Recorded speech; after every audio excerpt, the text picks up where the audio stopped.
नमस्कार, मी रवी गजे. आपण पाहता जनतेचा आवाज.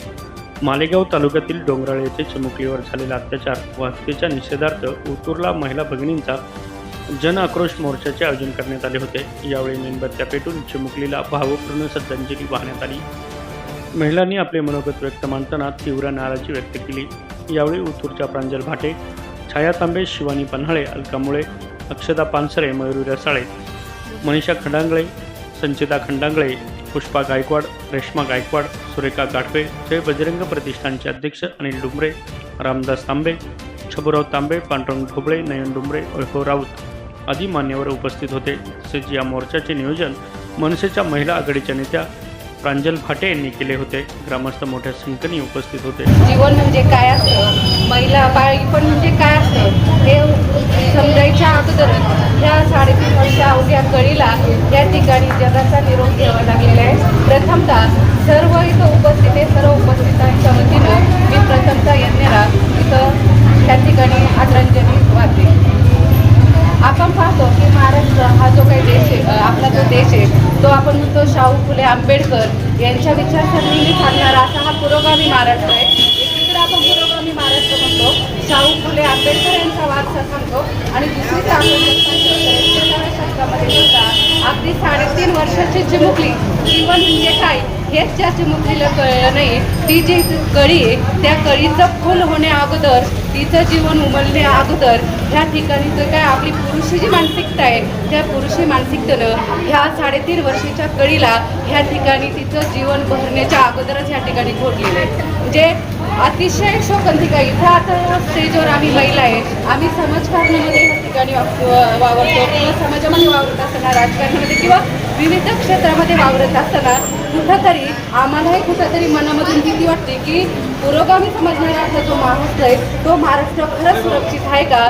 इथल्या ज्या महिला आहे, मुली आहे, आपल्या लेकी बाळी आहेत त्या खरंच सुरक्षित आहे का? म्हणजे अगदी 3.5 वर्षाची यज्ञ आणि 70 वर्षाची आपण जर आजी पाहिली तर तिला सुद्धा हे नराधम आपल्याला सोडताना पाहायला मिळत नाही.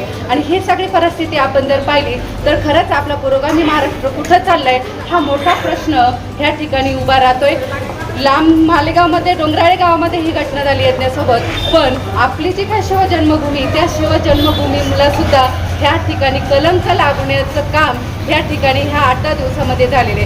जे अगदी शेजारी आपलं नेतवड हे आपलं शेजारचं जे गाव आहे त्यामध्ये 7-7.5 वर्षाची जी मुलगी आहे चिमुकली, तिच्यावर सुद्धा ह्या ठिकाणी शिवजन्मभूमीमध्ये अन्याय झालाय. म्हणजे किती मोठी शोकांतिका आहे. म्हणजे आपल्याला सगळ्यांना अभिमान आहे आपण शिवजन्मभूमीतले. असं असताना ह्या शिवजन्मभूमीमध्ये अशा जर घटना होत असतील तर निश्चितच आपल्याला सगळ्यांना ह्या ठिकाणी विचार करण्यास प्रवृत्त करणारी ही गोष्ट आहे.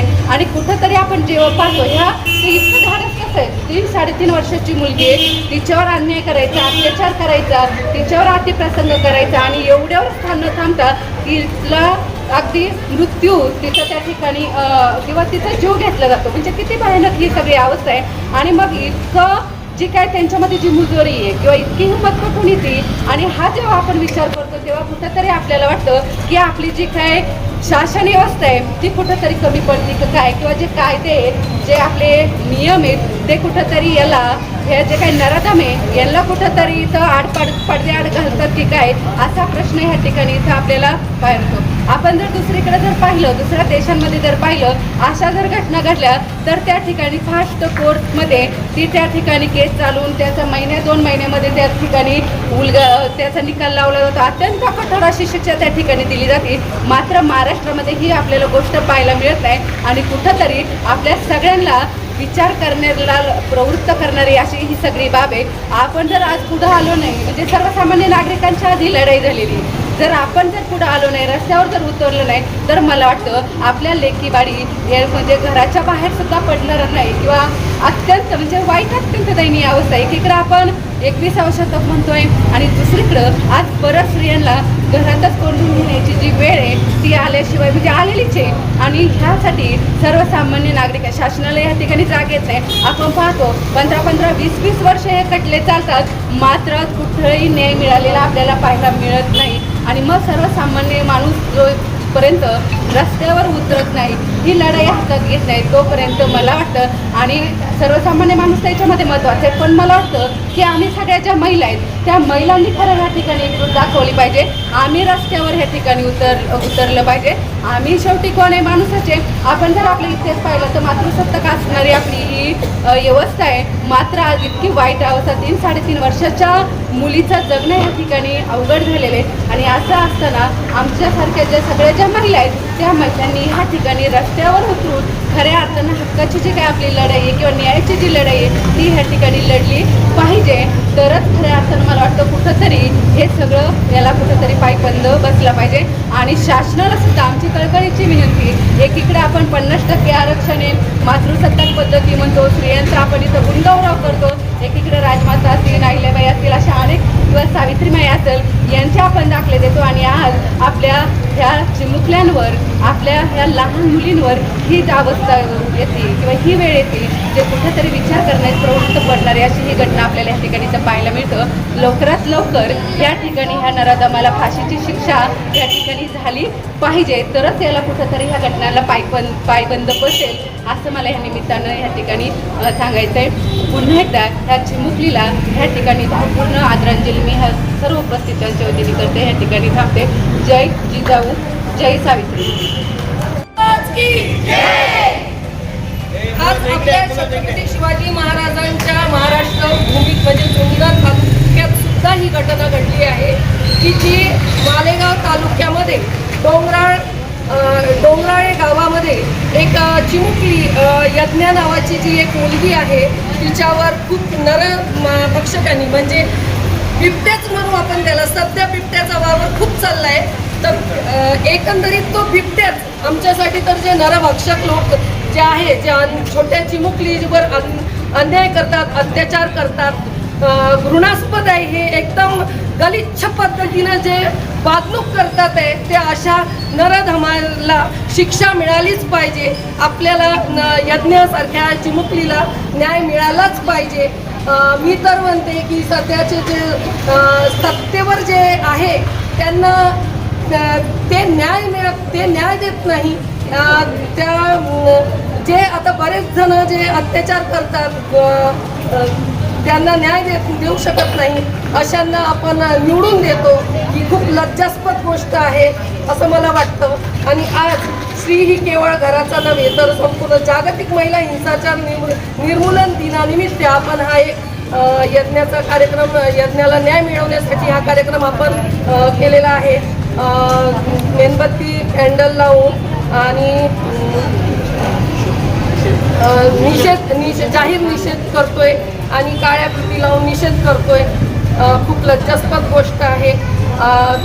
उलट आज आहे ना खूप गर्दी पाहिजे होती. मला पण इतकी लाज वाटायला लागली ह्या लोकांची की आज 5 वाजता मी इथं जमा व्हायला सांगितलं होतं. सगळीकडे मी बॅनरबाजी केली होती, पण लक्षात येत आहे आज जर इथे जर आज नथ वाटप असती किंवा एखाद्या साडी वाटप असती तर लोक म्हणजे लगेच आली असती. 400-500 बायका इथं तयार असत्या. आज मी बघतीये का आज इथं बोलवून बायका एवढ्या जमा कराव्या लागल्या. ह्या पण किती लाजिरवाणी गोष्ट आहे.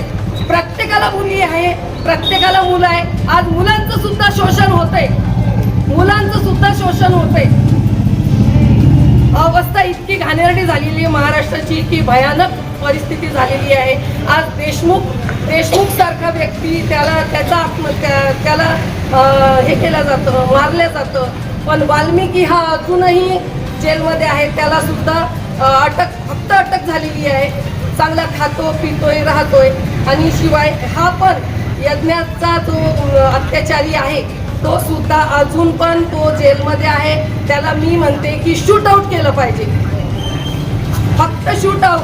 नको फाशी ती, नको एवढा अवधी, लांब लचक एवढा वेळ नाही आहे आपल्याकडे की अजून दुसरी गोष्ट होईल. आता नेतवडला परत झालीच आहे घटना काल की ती पण एवढी मालेगावातली गोष्ट महाराष्ट्रात सगळ्या प्रसिद्ध सगळीकडं फॉरवर्ड झाली, सगळ्यांना माहिती आहे, तळागाळातल्या लोकांना सुद्धा माहिती आहे.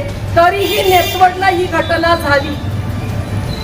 याला काय म्हणावं? याला जबाबदार कोण आहे? याला शासन आहे, कारण शासन चांगला न्याय देत नाही, त्यामुळे शासनच हा जबाबदार आहे.